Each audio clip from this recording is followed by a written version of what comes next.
সরকার প্রধান হিসেবে তারেক রহমানের প্রথম রাষ্ট্রীয় সফরে মালয়েশিয়ায় বৈঠক হলো দেশটির শীর্ষ নেতার সঙ্গে। দেশটির প্রধানমন্ত্রী আনোয়ার ইব্রাহিমের উপস্থিতিতে অনুষ্ঠিত হয়েছে দ্বিপাক্ষিক বৈঠকও।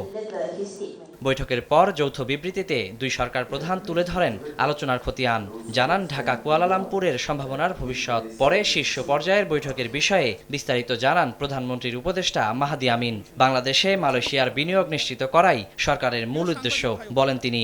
পারস্পরিক স্বার্থকে প্রাধান্য দিয়ে বাণিজ্য ও বিনিয়োগ বৃদ্ধি করে অর্থনৈতিক সহযোগিতা আরও কিভাবে শক্তিশালী এবং জোরদার করা যায় সেটিকে নিয়ে দুই দেশের রাষ্ট্রনায়ক সুবিস্তৃত আলোচনা করেছেন। দুই দেশে মুক্ত বাণিজ্য চুক্তি বা FTA স্বাক্ষরের লক্ষ্যে আলোচনা এগিয়ে নেওয়ার বিষয়ে সম্মতি হয়েছে এবং এটিকে বেগবান করার জন্য কার্যকর নির্দেশনা প্রদান করা হয়েছে। প্রধানমন্ত্রীর কার্যালয়ের মুখপাত্র জানান, সামরিক প্রশিক্ষণ ও দক্ষতা বৃদ্ধি করে প্রতিরক্ষা সহযোগিতা জোরদারে একমত হয়েছে দুই দেশ।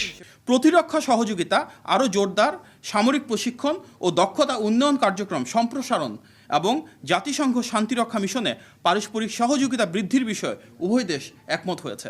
শ্রমবাজার সম্পর্কিত বিদ্যমান সমঝোতা নবায়নের কাজ চলমান জানিয়ে অভিবাসন ব্যয় কমিয়ে নিরাপদ কর্মপরিবেশ নিশ্চিতের আশ্বাস মাহাদি আমিনের। MOU যেটা শ্রমবাজারের জন্য রয়েছে এটা নতুন করে রিনিউয়াল করব। ওয়ালিউল সাকিব, সময় সংবাদ। এক মিষ্টি সকাল কানে কানে কিছু গুনগুনিয়ে বলে যায়, কাছে আয় ভেসে যায় হাজার ফুলের ঠিকানায়, ছুঁয়ে দিয়ে ডুবে যায় সুগন্ধে শেষে মানা। তিব্বত লাক্সারি সো, বাংলাদেশের রূপ।